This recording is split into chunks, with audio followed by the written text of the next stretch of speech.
Hello दोस्तों, कैसे हैं आप सभी। होपफुली आप सभी बहुत अच्छे होंगे और अपनी पढ़ाई को भी उतने अच्छे से कर रहे होंगे। मैं अभिषेक कुमार आप सभी का हमारे इस वीडियो लेक्चर में बहुत बहुत स्वागत करता हूं।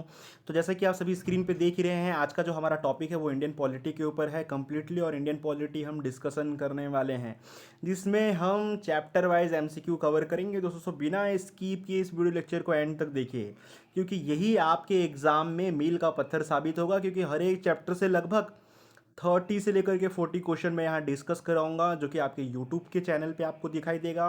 और अगर आपको और भी क्वेश्चन चाहिए 50 to 70 या 100 क्वेश्चन चैप्टर वाइज, वो भी पूरे एक्सप्लेनेशन के साथ, तो उसके लिए हमारा प्रीमियम कोर्सेज अलग से अवेलेबल होता है दोस्तों। सो यहाँ पे देखिए क्या है, जो लेक्चर 1 है हमारा भारत का संवैधानिक विकास, इसके बारे में हम यहाँ डिस्कशन करने वाले हैं।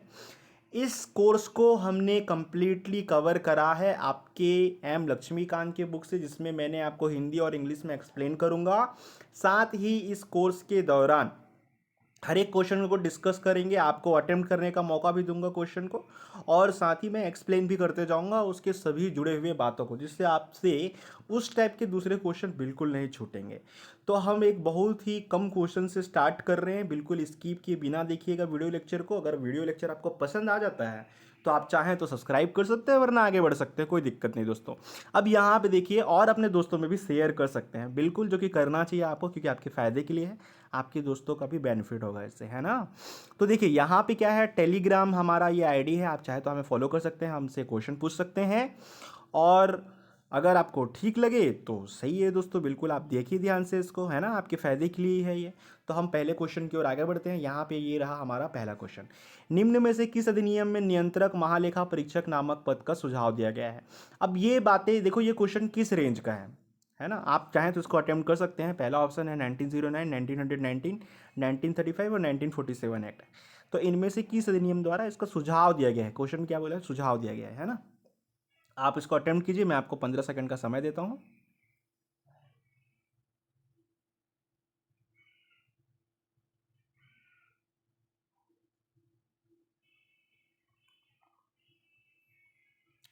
तो टाइम सब हो गया दोस्तों। अब मैं आपका इसका आंसर आप सभी को बता देता हूँ। तो ये रहा इसका आंसर। इसका आंसर होगा 1935 का एक्ट। ओके। तो एक्चुअली क्या है ना दोस्तों, मैं आप सभी को बताना चाहूँगा, 1935 एक्ट के अनुसार ये बताया गया था, क्या बताया गया था, कि आपको जो है एक नियंत्रक महालेखा परीक्षक का एक पोस्ट होना चाहिए, है ना, जिसको हम क्या कहेंगे, कैग के नाम से जानेंगे। किसके नाम से जाना जाएगा, कैग के नाम से। अब इसको रिलीज़ किससे किया गया, इसको जो है आपके आर्टिकल नंबर 141 क्लॉज 1 से इसको बनाया गया। ओके। और इसके लिए ये कैग की पोस्ट जो है ये नियुक्त की गई। इसमें ये बताया गया कि इसकी नियुक्ति कौन करेगा, तो इसकी नियुक्ति जो है राष्ट्रपति करेंगे। कौन करेंगे दोस्तों, हमारे कंट्री के प्रेसिडेंट इसकी नियुक्ति करेंगे।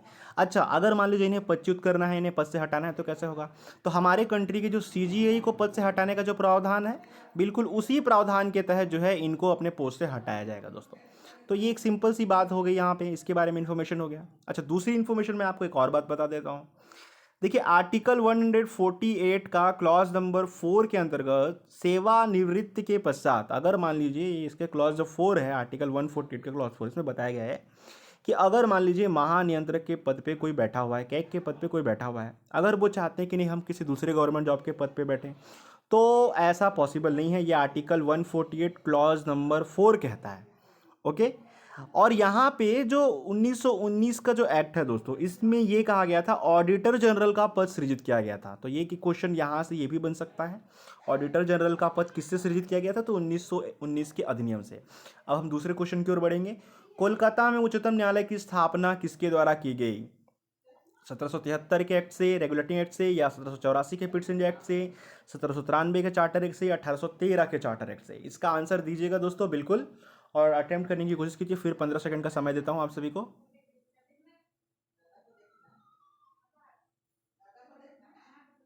ओके दोस्तों, टाइम्स अप हो चुका है आप सभी का। चलिए मैं इसका आंसर आप सभी को बता देता हूं।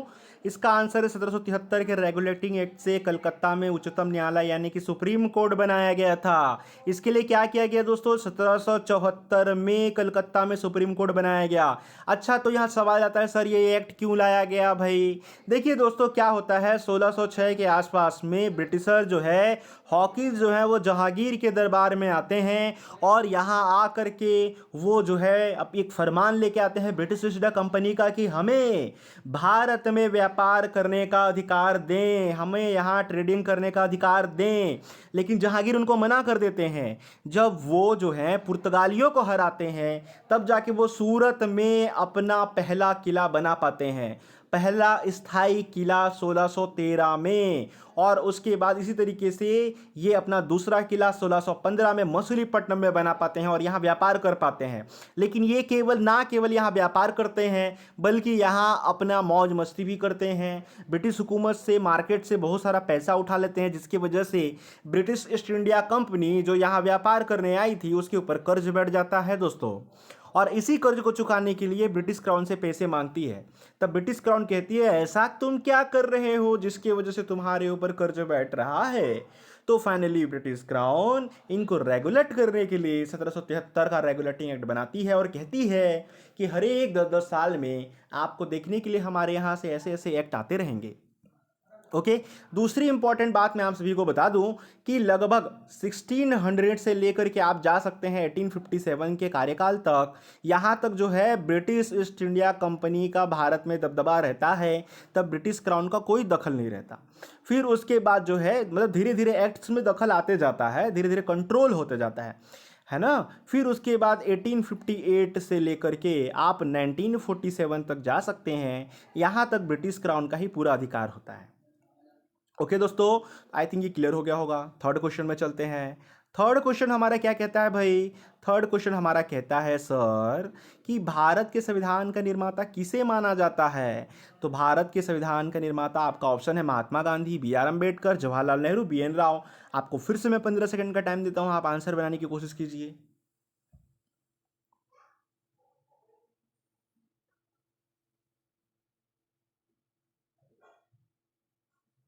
आपका टाइम समाप्त होता है दोस्तों। होपफुली आपने आंसर बना लिया होगा।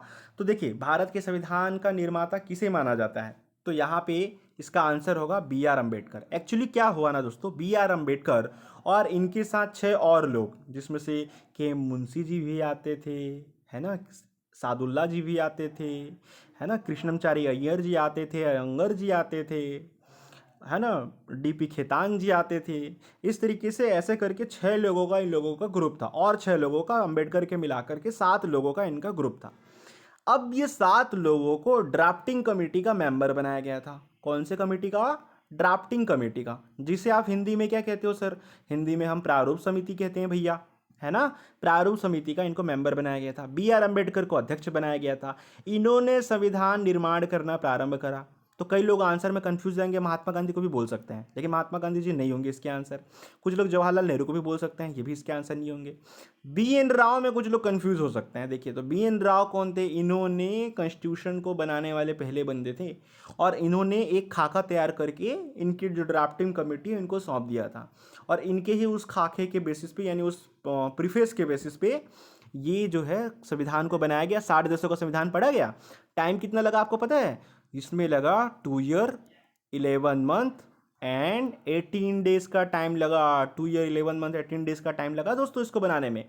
मैं यहाँ साफ साफ लिख देता हूँ, 2 वर्ष लगा, 11 मंथ लगा और 18 दिन लगे थे। तो किसी किसी बुक में यहाँ 17 डेज दिया होता है, लेकिन एम लक्ष्मीकांत की बुक 18 डेज को मान के चलती है, तो उसी को हम फॉलो कर रहे हैं। ओके, आई थिंक आपको इसका आंसर मिल गया होगा। नेक्स्ट क्वेश्चन है आपका, भारत के संविधान सभा का अध्यक्ष कौन था? अब देखिए यहाँ पे कुछ लोग बोलेंगे सर क्वेश्चन गलत है आपका। भैया क्वेश्चन गलत नहीं है। अब यहाँ पे देखिए ऑप्शन क्या है, डॉक्टर डॉक्टर राजेंद्र प्रसाद हैं, बी आर अम्बेडकर हैं, जवाहरलाल नेहरू हैं, बी एन राव हैं। अब इसका आंसर देने की कोशिश कीजिए।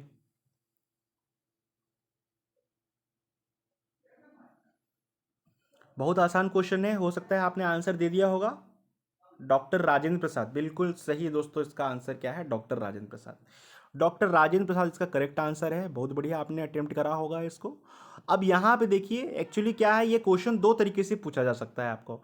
एक पूछा जा सकता है भारतीय संविधान सभा के स्थायी अध्यक्ष कौन है, यहाँ पे वर्ड आ सकता है स्थायी अध्यक्ष, या क्वेश्चन आ सकता है अस्थायी अध्यक्ष कौन है। तो देखिए दोस्तों यहाँ पे सबसे पहले भारतीय संविधान सभा की जो असेंबली बैठाई गई थी, ये बैठाई गई थी 9 दिसंबर 1946 को। 9 दिसंबर 1946 को ये पहली मीटिंग हुई थी इनकी संविधान सभा के, जिसमें जो अध्यक्ष बने थे वो बने थे डॉक्टर सच्चिदानंद सिन्हा साहब। डॉक्टर सच्चिदानंद सिन्हा साहब पहले अध्यक्ष बने थे जो अस्थायी अध्यक्ष थे। 9 दिसंबर को बने, 11 दिसंबर को इन्होंने कुर्सी छोड़ दी, क्योंकि ये सबसे वहाँ पे एजेड भाई साहब थे और नॉलेज में भी काफ़ी ज़्यादा थे, तो इनको जो है पहले अध्यक्ष के रूप में चुन लिया गया, पहले अस्थायी अध्यक्ष के रूप में। और उसके बाद 11 दिसंबर को डॉक्टर राजेंद्र प्रसाद को स्थायी अध्यक्ष के रूप में चुन लिया गया। ओके, ये संविधान सभा के अध्यक्ष भी थे यहाँ पे दोस्तों। और उसी टाइम पे आम सभा भी चल रही थी, जिसके अध्यक्ष कौन थे? जीवी मावलंकर साहब। अब यहाँ पे दूसरी बात मैं आपको यहाँ पे बता दूँ कि सच्चिदानंद सिन्हा जी को क्यों चुना गया और ये बुजुर्ग व्यक्ति को चुनने का मतलब क्या था। तो एक्चुअली जो है ये सिस्टम जो है फ्रांस के कॉन्स्टिट्यूशन में लिखा हुआ है, वहाँ पे जो अध्यक्ष चुने जाते हैं वो जो है सबसे बुजुर्ग व्यक्ति होते हैं और सबसे थोड़े से समझदार टाइप के व्यक्ति होते हैं। आप देख सकते हैं लोकसभा के अध्यक्ष को भी इसी प्रकार से चुना जाता है, आप समझ सकते हैं वहाँ पे आज के डेट में, है ना। तो इसका आंसर होंगे डॉक्टर राजेंद्र प्रसाद। दोस्तों अगले क्वेश्चन की ओर बढ़ते हैं। डॉक्टर अंबेडकर ने संविधान का हृदय और आत्मा किसे कहा है? तो आपके सामने 4 ऑप्शन है। समानता के अधिकार को यानी राइट टू फ्रीडम को, शोषण के विरुद्ध अधिकार को यानी कि राइट अगेंस्ट द एक्सप्लॉयटेशन को, संवैधानिक उपचार के अधिकार को जिसमें आपको कॉन्स्टिट्यूशनल रिफॉर्म मिलता है, राइट टू कॉन्स्टिट्यूशनल रिफॉर्म, धर्म की स्वतंत्रता का अधिकार को यानी right to obey your religion, है ना, के अधिकार को। तो यहाँ पे ये 4 टाइप के जो अधिकार दिए गए हैं, आपको इस प्रश्न का उत्तर देना है। अंबेडकर ने संविधान का हृदय और आत्मा किसे कहा है इनमें से?